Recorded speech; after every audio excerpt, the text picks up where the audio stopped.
सार बचन राधा स्वामी वार्तिक भाग पहला दफा 36। जो सद्गुरु पूरे हैं यानी सच्चे मालिक से मिले हुए हैं या सच्चे साध और फकीर हैं, जो वे मिल जावें और उनकी दया हो जावे यानी उनकी दृष्टि मेहर की इस जीव पर पड़े तो इस जीव का काम सहज में बनना शुरू हो जावे। मगर एक दिक्कत इसमें भी है कि यह जीव उनको मिस्ल और खुद मतलबियों के ठग और लोभी और दगाबाज समझता है और इस सबब से उनकी शरण कबूल नहीं करता है।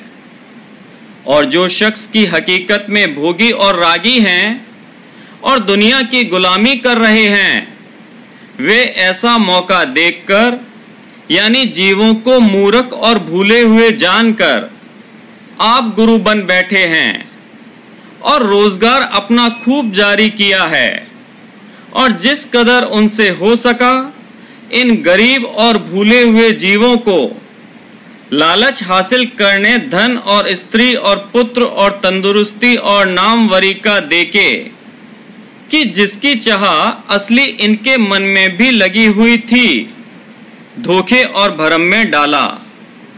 यानी पत्थर और पानी और दरख्त और जानवर पुजवा कर अपना मतलब किया और तीर्थों और व्रतों और होम और यज्ञ में भरमाया और पुकार कर सुनाया कि एक व्रत और एक तीर्थ ही करने में मोक्ष मिलेगी।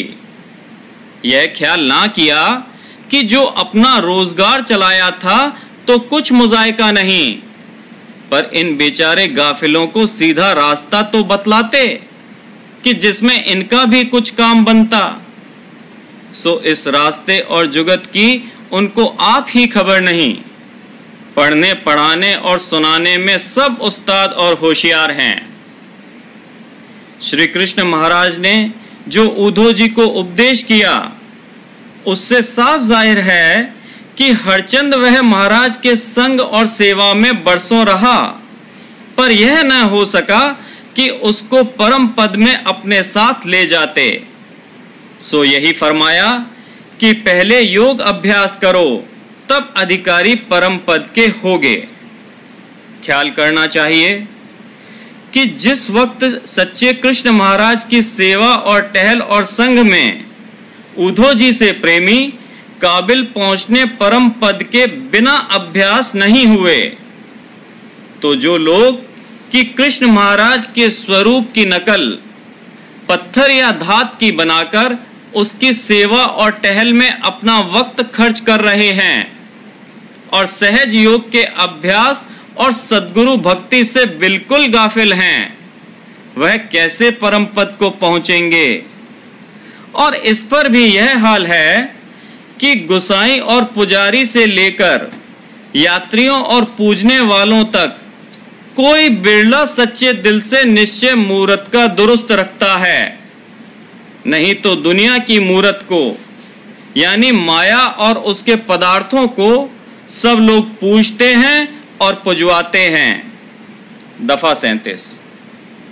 यही हाल तीर्थों का भी हो गया, जो कि अगले महात्माओं ने वास्ते सत्संग और दान पुण्य के और एकांत स्थान में घर से दूर चंद रोज विश्राम करने के लिए मुकर्रर किए थे, वह अब मेले और तमाशे हो गए।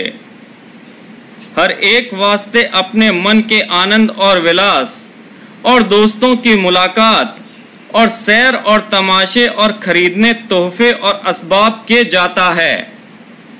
भजन बंदगी का कुछ जिक्र भी नहीं है।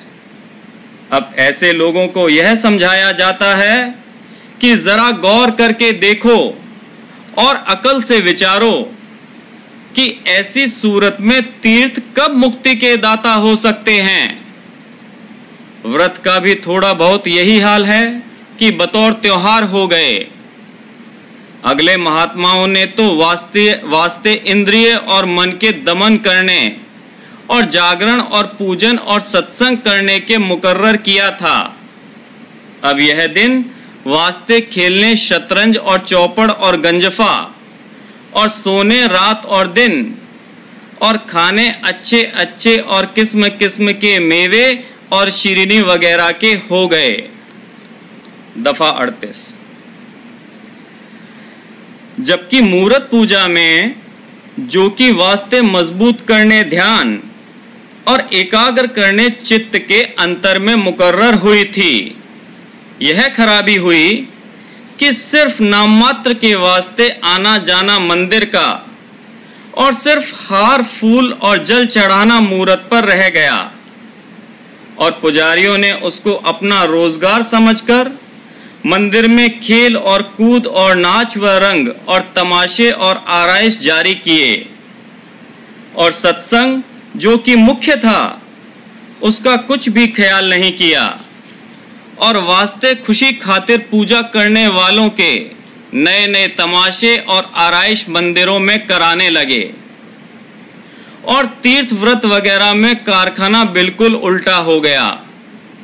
यहाँ तक कि जो आजकल कोई तीर्थ को ना जावे और अपने घर पर भी नाम मालिक का ना लेवे, तो वह बहुत पापों और कुकर्मों से बच रहता है, और उनसे अच्छा है जो कि तीर्थ करते हैं और तीर्थ के स्थान पर अच्छे अच्छे पदार्थ ताकत के खाकर तमाशे देखते हैं और बेफायदा कामों में वक्त को खराब करते हैं, और बड़ा अहंकार अपने दिल में तीर्थ करने का रखते हैं।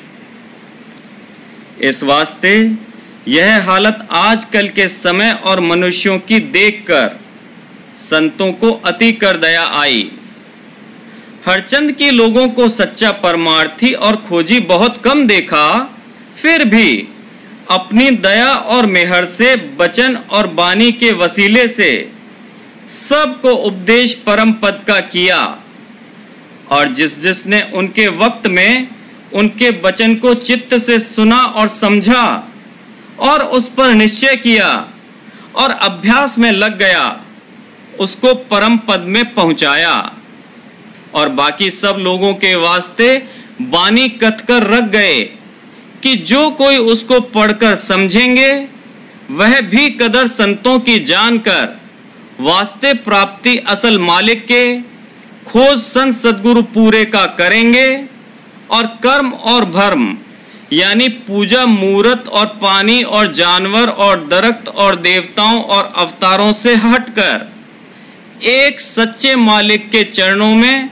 जो कि सबका करतार और सबके परे है, दृढ़ प्रीत और प्रतीत करके उसके चरणों का दर्शन हासिल करेंगे। दफा 39। थोड़े से नाम पूरे और सच्चे संतों के और सच्चे साध और फकीरों के जो पिछले 700 वर्ष में प्रकट हुए यहाँ लिखे जाते हैं। कबीर साहब, तुलसी साहब, जगजीवन साहब, गरीबदास जी, पलटू साहब, गुरु नानक, दादू जी, तुलसीदास जी, नाभा जी, स्वामी हरिदास जी, सूरदास जी और रैदास जी, और मुसलमानों में शम्स तबरेज, मौलवी रूम, हाफिज, सरमद, मुजद्दिद अलिफ सानी, इन साहबों के वचन बानी देखने से हाल उनकी पहुंच और स्थान का मालूम हो सकता है। दफा 40। संतों और फकीरों की पहचान यही है कि वे हमेशा इष्ट और अकीदा सच्चे मालिक का अंतर में दृढ़ करावेंगे, और बाहर मूर्त और तीर्थ और पोथी और किताब में नहीं भटकावेंगे, और ना देवता और अवतार और पैगंबरों की पूजा में लगावेंगे, और अभ्यास सहज योग सुरत शब्द का कि इसके सिवाय दूसरा रास्ता सच्चे मालिक से मिलने का नहीं है बतलावेंगे, और अपने वक्त के पूरे सद्गुरु की सेवा और प्रीत और प्रतीत का उपदेश करेंगे, और स्त्री और पुत्र और धन और मान बढ़ाई की आसक्ति रोज बरोज कम करा के खोजी और अनुरागी के हृदय में सच्चे मालिक की प्रीत और प्रेम बढ़ावेंगे। और वे आप भी हर वक्त भजन और ध्यान में रहते हैं और अपने सेवकों को भी इसी काम में लगाते हैं और पिछले वक्तों के धर्म और कर्म और भर्म और शक और शुबह और इष्ट दूसरों का सिवाय सच्चे मालिक कुल के दूर करा देंगे और आहिस्ता आहिस्ता सब बंधनों अंतरी और बाहरी की असल को काट कर जीते जी यानी इसी देह में मालिक के चरणों में पहुंचा देंगे। पर शर्त यह है कि उनके सत्संग और सेवा से हट ना जावे और रोज बरोज उनके चरणों में प्रीत और प्रतीत बढ़ाता जावे और जैसे वह फरमावे वैसे अभ्यास करता रहे।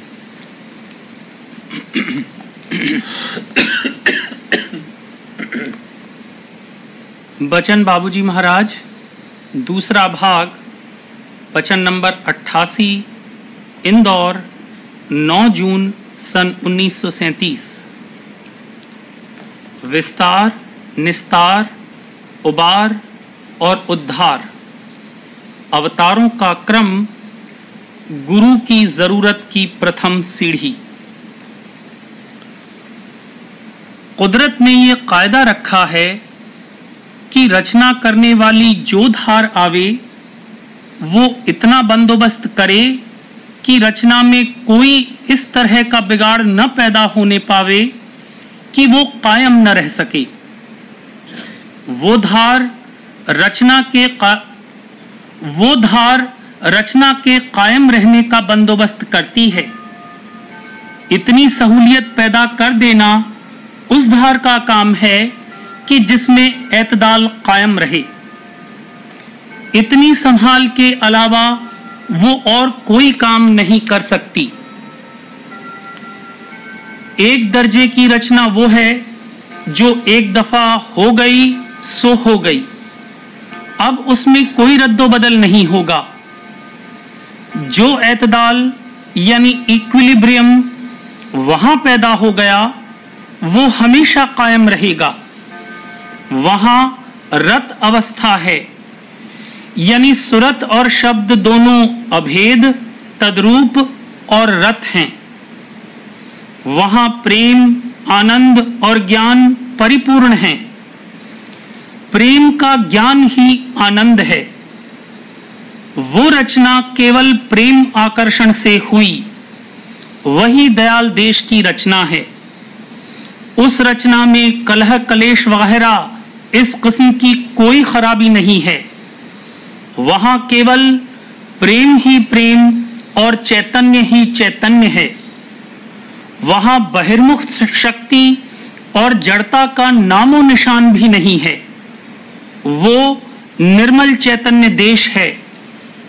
वो बेगलाफ की रचना है। अगर कोई गलाफ है भी तो वो चैतन्य गलाफ है, अचेत गलाफ नहीं है। उस रचना के होने के बाद चैतन्य में इस कदर न्यूनता आ गई कि वो केवल प्रेम आकर्षण से आकर्षित होकर होश में नहीं आ सकता था। प्रेम आकर्षण से समूह तो बने, मगर उस चैतन्य को होश में लाने के लिए जरूरत इस बात की थी कि वो ऐसे नीचे घाट पर उतरे जहां बाहोश होकर कार्रवाई कर सके।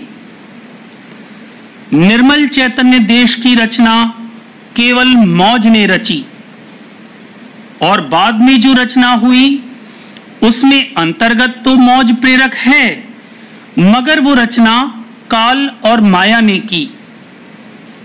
जो दो धारें सत्य देश में अभेद, तद्रूप और एक थीं, सत्य देश के नीचे अलग अलग होकर निकलीं, वही काल और माया की धारें हैं। गो इनमें बड़ी भारी चैतन्यता है।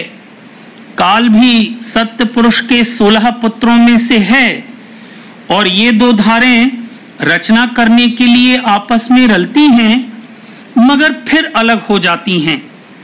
सत्य देश की तरह वो रत नहीं हो सकती। इस जगह से जड़ता और बहिर्मुखता पैदा हो गई। जड़ता और बहिर्मुखता के साथ इस रचना में काल, कलह, क्लेश, दुख सुख, जन्म मरण, मृत्यु, अभाव, विनाश वगैरह सब खराबियां पैदा हो गईं। इसमें दो दर्जे हैं, एक तो ब्रह्मांड जहां चैतन्य गालिब है जड़ता पर, और दूसरा पिंड देश जहां जड़ता गालिब है चैतन्य पर। ब्रह्मांड में आनंद है और बहुत काल तक प्राप्त रहता है, मगर अमर आनंद नहीं है जो बिना मेहनत, जतन, कोशिश और प्रयास के प्राप्त हो, वो आनंद है। वहां कोई मेहनत और कोशिश नहीं करनी पड़ती, इसलिए उस देश में आनंद है। लेकिन चूंकि जड़ता और बहिर्मुखता मौजूद हैं, इसलिए अमर आनंद नहीं है। वहां अलग अलग मृत्यु नहीं होती, बहुत काल के बाद देश अभाव होता है, यानी रचना सिमट जाती है। इसी को प्रलय कहते हैं। अपने परे में लय हो जाना प्रलय है। रचना से पूर्व जो हालत थी वो हो जाती है। पिंड देश में आनंद नहीं है, यहां जड़ता गालिब है और चैतन्य मगलूब है। जहां से चैतन्य गालिब होने लगता है वहां से आनंद है। आनंद की कौन कहे, इस रचना में चैन नहीं है। पहले चैन प्राप्त होवे तब सुख मिले। सुख की विशेषता और एकत्र आनंद है। श्वास बराबर चला करता है, शरीर की नाड़ियां, रगें वगैरह सब हरकत करती रहती हैं, एक क्षण के लिए बंद नहीं होती। शरीर की ऐसी बनावट है और काल इसमें ऐसा धंसकर बैठा है कि हर वक्त इसके पुर्जे पुर्जे को हरकत देता रहता है। एक पल के लिए चैन नहीं है। न जग में चैन और न स्वर्ग सुख है, न ब्रह्म पद में अमर आनंदा। गो ऐसे बहुत से जीव हैं जो यहां सुख मानते हैं, मगर हकीकत में यहां चैन और सुख नहीं है। गुस्ल लेने के बाद जिस्म बहुत हल्का और ताजा हो जाता है, मगर वो कितनी देर के लिए? घंटे 2 घंटे बाद फिर वही मलिनता पैदा हो जाती है। इस देश में तन के हर्ष को, जिसको संतों ने सुख और चैन कहा है, वो न जग में है और न स्वर्ग में है। ब्रह्मांड में आनंद है, मगर देश अभाव के वक्त में उस आनंद के चले जाने की व्याधि उसके साथ लगी हुई है, इसलिए अमर आनंद नहीं है। पिंड देश में अलग अलग और जल्द जल्द मृत्यु होती है। इस प्रकार 3 देश हैं, एक निर्मल चैतन्य देश, दूसरा मध्य देश और तीसरा पिंड देश। न्यून और अधिक की संधि से, यानी न्यूनाधिक भाव में हमेशा इस तरह के 3 दर्जे हो जाते हैं।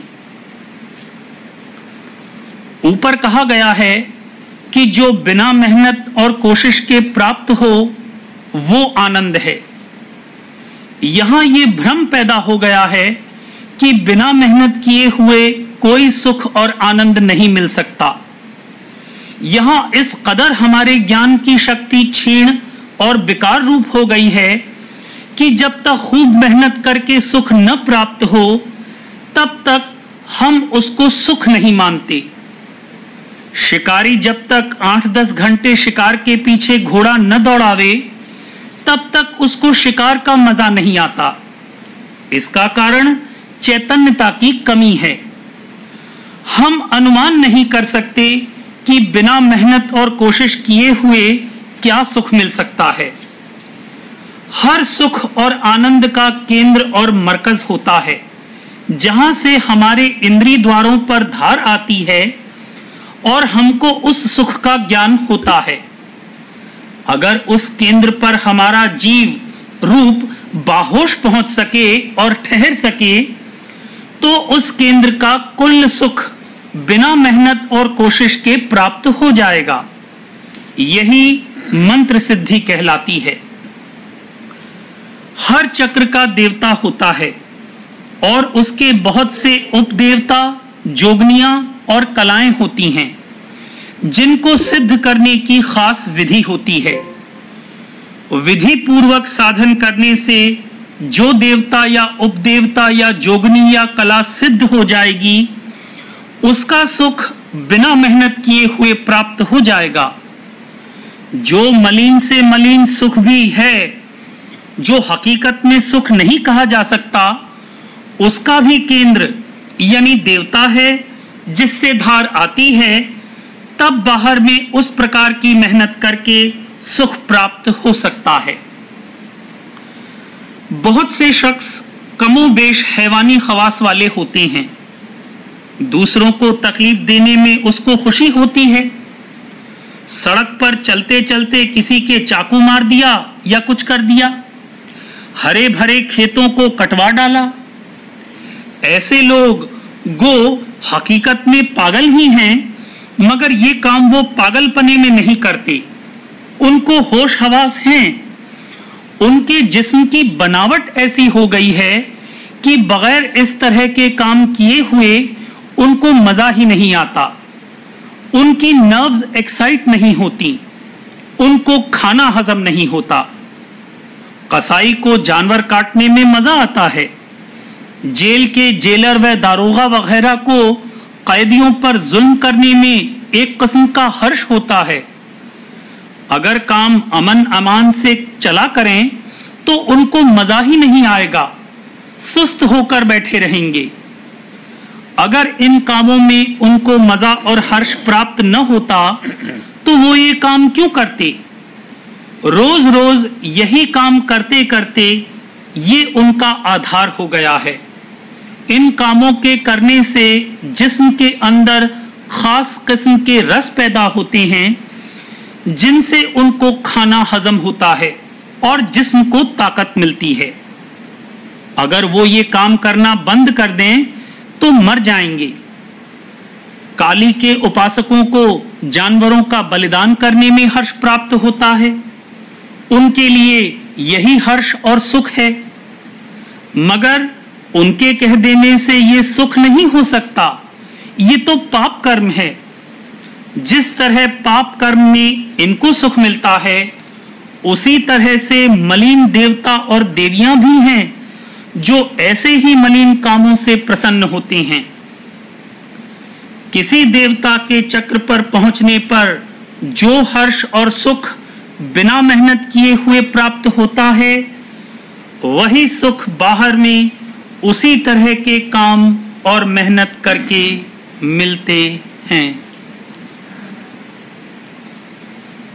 बार बार कर जोड़ कर सविनय करूं पुकार, साध संग मोहि देव नित परम गुरु दाता।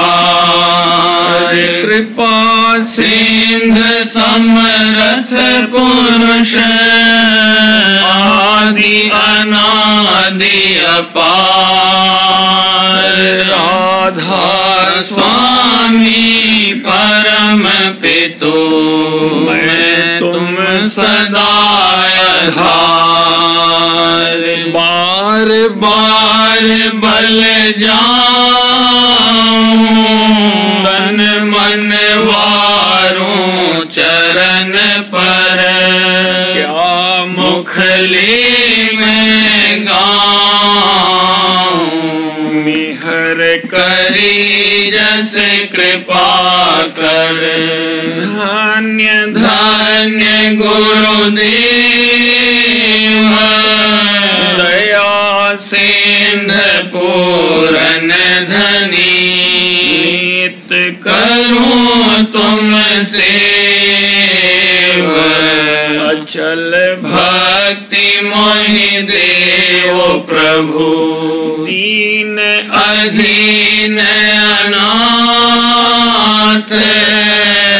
हाथ गहा तुम आन गए। अब राखो नित साथ दीन दयाल कृपा निधि।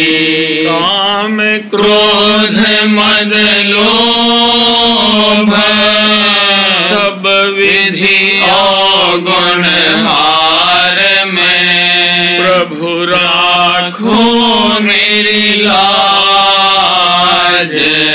तुम द्वारे अब मैं पड़ा। राधा स्वामी गुरु समरथ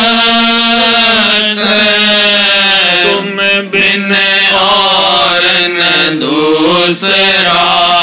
अब करो दया प्रत्यक्ष तुम दर एति विलंब क्यों। दया करो मेरे साईया देव प्रेम की दात। दुख सुख कुछ व्यापे नहीं छूटी सब उत्पात। दया करो मेरे साईया देव प्रेम की दात। दुख सुख कुछ व्यापे नहीं छूटे सब उत्पात। बार बार कर जोड़ कर सविनय करूं पुकार। साध संग मोहि देव नित परम गुरु दाता। राधा स्वामी। सूचना: वर्तमान समय में कोरोना महामारी की तीसरी लहर की आशंका को देखते हुए स्वामी बाग आगरा में ठहरने के सभी आवास बंद किए हुए हैं। अतः सभी परदेशी सत्संगियों से निवेदन है कि कृपया असुविधा से बचने हेतु स्वामी बाग आगरा में न आवें। राधा स्वामी।